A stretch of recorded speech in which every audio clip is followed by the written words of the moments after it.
چناب نگر سے ہیں پنجاب سے سعود رفاقت صاحب. کیا حال ہے آپ کا وسط اللہ صاحب اور زرار صاحب صادق صاحب؟ جی میں پہلے تو ریکویسٹ کروں گا، آپ کی آواز کچھ کم آ رہی ہے. حالانکہ ہیلو، ابھی آواز آ رہی ہے آپ کی آواز بالکل صحیح آ میں رہی صرف یہ ریکویسٹ کرنا چاہتا ہوں، آج آپ کے علم میں آیا ہوگا جی کراچی میں جماعت احمدیہ کی جو بیت الذکر کے سامنے ایک تحریک لبیک کے ہجوم نے ایک احمدی کی جان لے لی. جی جی پچھلے کچھ عرصے میں، یا بلکہ میں تو یہی کہوں گا کہ پاکستان جب سے بنا ہے تب سے گائے یہ سلسلے تو چلتے رہتے ہیں منظم ہمارے خلاف مخالفانہ حالات کے، لیکن پچھلے کچھ عرصے میں اس کے اندر باقاعدہ بڑی شدت آ گئی ہے.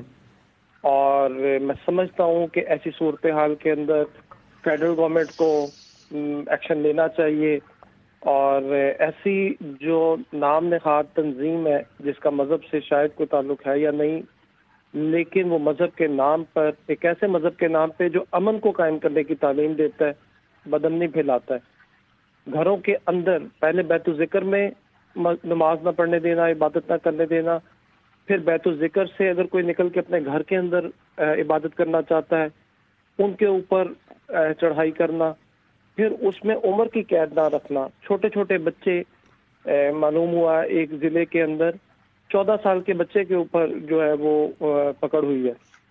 پھر قصور کے اندر 40 لوگوں کے اوپر پکڑ ہو گئی. آج تو حد ہو گئی کہ ایک احمدی جس کے چھوٹے چھوٹے بچے اور 2 بیوگان اس کو ایک ہجوم نے لاٹھیاں مار مار کے اللہ کے حوالے کر دی اس کی جان. جس کے چھوٹے چھوٹے بچے اور 2 بیوگان اس کو ایک ہجوم نے لاٹھیاں مار مار کے اللہ کے حوالے کر دی اس کی جان. کہاں پہ ہمارا قانون ہے؟ اگر ہے تو وہ ہمیں کیوں نہیں تحفظ فراہم کرتا؟ ہمیں یہ تو حق ہونا چاہیے، ہمیں قانون بھی یہ حق دیتا ہے، آرٹیکل 20 بھی یہ حق دیتا ہے کہ ہم اپنی عبادت کر سکتے ہیں. ہم اپنی عبادت گاہ کو عبادت گاہ کہہ سکتے ہیں.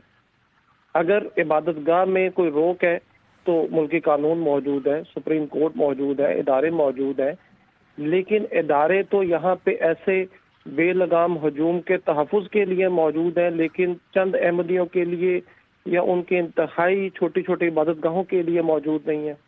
تو میں اس حوالے سے آپ کی معرفت سے یہ توجہ دلانا چاہتا ہوں فیڈرل گورنمنٹ کو، صوبائی گورنمنٹس کو، کہ وہ برائے خدا ان جو مذہبی نام نہاد لوگ ہیں ان کی کوئی بے کمی کریں، ان کی کوئی پکڑ کریں، ہماری جانوں کا تحفظ کریں.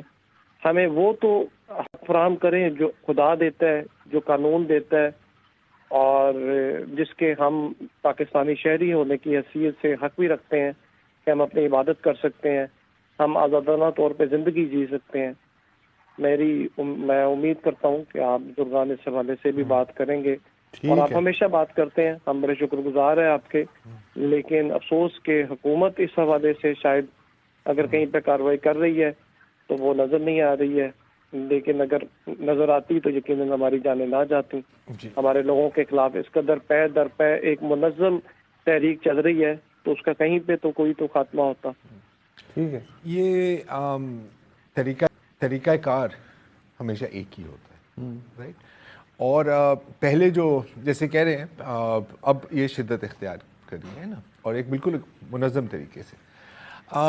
پہلے کیا ہوتا ہے کہ آپ ٹیسٹنگ کرتے ہیں، ٹھیک ہے، کسی ایک چھوٹے گاؤں میں، جیسے پنجاب کے کسی گاؤں میں یا چھوٹے شہر، چھوٹے قصبے میں آپ وہاں پر نا اپنی ٹیکنیک کو بہتر کرتے ہیں کہ پہلے ہجوم آئے گا، توڑ پھوڑ کرے گا، نعرے بازی کرے گا. جب پولیس آئیں گی وہ کہیں گے کسی یہاں تو لا اینڈ آرڈر کا سچویشن بن گئی ہے، لا اینڈ آرڈر. ہم 18 پولیس والے ہیں اور 500 وہ ہیں، تو بہتر ہے کہ ان کو پکڑ لیں رادر دین کہ جو آپ پر پھر فتوے لگا دیں گے، آپ خود مر سکتے ہیں، یا ہو سکتا ہے آپ کی ان کے ساتھ ہمدردی ہو، مجھے نہیں پتا. یہ ہے تو وہاں پر پہلے ٹیسٹنگ ہوتی ہے، کامیاب ہوتا ہے تو پھر دوسرا والا اس سے بھی بہتر ہوتا ہے، ریفائنڈ ٹیکنیک ہوتی ہے. اور پھر آپ کہتے ہیں کہ یار اس کو ایکسپینڈ کریں. جیسے آپ کسی بھی جب پروڈکٹ کو لانچ پائلٹ پروجیکٹ نا سر، پہلے 1-2 دکانوں میں آئے گا، اس سے پہلے کہ آپ میس مارکیٹ میں جاؤ. اور اب آپ دیکھ رہے ہیں کہ عائشہ کراچی میں پہلے بھی اس طرح کے کچھ میرا خیال ہے اسکیٹرڈ واقعات، حملے وغیرہ تو بہت ہوتے رہتے ہیں. اب وہ کراچی کے بالکل دل میں صدر دل میں یہ ہو رہا ہے. اور اگین ہم بات تو بہت کرتے ہیں ہارڈ اسٹیٹ کی, یہاں پر بہت نرمی دیکھ رہے ہیں نا ہم, کافی ٹائم سے دیکھ رہے ہیں. تو اکثر کہا جاتا ہے کہ ریاست, مطلب ریاست ماں جیسی نا, وہ چھوڑ دو, مجھے کبھی سمجھ نہیں آئی اس بات کی. میری جو ڈیفینیشن ہے ایک ریاست کی, اور میری نہیں ہے, کافی فلاسفرز کی بھی ہے, کہ ریاست وہ ہوتی ہے جس کے پاس وائلنس کی مونوپلی ہو, کہ یار میں آپ کو اڑا سکتا ہوں according to a certain code, اور کسی کو یہ اجازت نہ ہو. جب ریاست یہ چیز پرائیویٹائز کرے, چاہے یا مطلب ولنگلی یا انولنگلی, تو پھر اس کو ہم ہارڈ اسٹیٹ نہیں کہہ سکتے. یہ ایک مسئلہ. ہاں, آپ تو اپنی رٹ کے لالے پڑے ہوئے ہیں ریاست کو, تو باقیوں کو کیسے بچائے گی؟ پھر وہ فری فار آل ہے. شاہ زیب, آپ کوئی ان پٹ دینا چاہیں اگر؟ نہیں, وہ سب ہم نے دیکھا ہے کہ پاکستان میں کشمیر سے لے کر کراچی تک, پنجاب میں, سندھ میں آئے دن یہ واقعات ہوتے رہے ہیں, اور عبادت گاہوں پہ حملے جو ہیں وہ بھی جیسے لگتا ہے کہ نارملائز ہو گئے ہیں.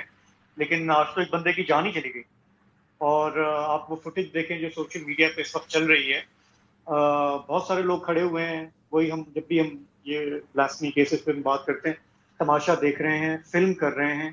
بہت سارے اس میں تماشائی ہیں جو ایکٹیولی اس میں آگے بڑھ کے حصہ نہیں لے رہے, لیکن کھڑے ہیں, دیکھ رہے ہیں. کوئی کسی کو روکنے کی ضرورت نہیں کر سکتا جب یہ واقعات چل رہے ہوتے ہیں. اور جو نعرے لگ رہے ہوتے ہیں, سر تن سے جدا, فلانا کافر, اور یہ وہ, ہمارے یہاں 10 مرتبہ بات ہوئی ہے کہ جی انتہا پسندی کے خلاف ہمیں لڑنا ہے, یہ کرنا ہے. لیکن جب یہ واقعات ہوتے ہیں تو ہمیں تو نظر نہیں آتا کہ کوئی پیکا حرکت میں آیا ہو, کوئی سارے ویڈیو میں سب لوگ کھڑے ہوئے ہیں جو تماشائی ہیں. اچھا, اس میں یہاں پر ایم پی او کبھی نہیں دیکھا. اس میں ایک اور اینگل یہ دیکھتا ہوں کہ ایسا نہیں ہے کہ مذہبی انتہا پسندی ہی رہتی ہے. پھر ہر طرح کی انتہا پسندی کو ایک طرح کی انتہا پسندی سے حوصلہ ملتا ہے, لیڈ ملتی ہے, اور وہ پھر نسلی بھی ہو جاتی ہے, مذہبی بھی ہو جاتی ہے, علاقائی بھی ہو جاتی ہے. چل ایک دفعہ مطلب کسی کپڑے میں کٹ ٹیئر آ جائے تو وہ پھر اس کو ٹانکا نہیں لگاؤ گے تو پھر آپ کی قمیض بھی اتر جائے گی.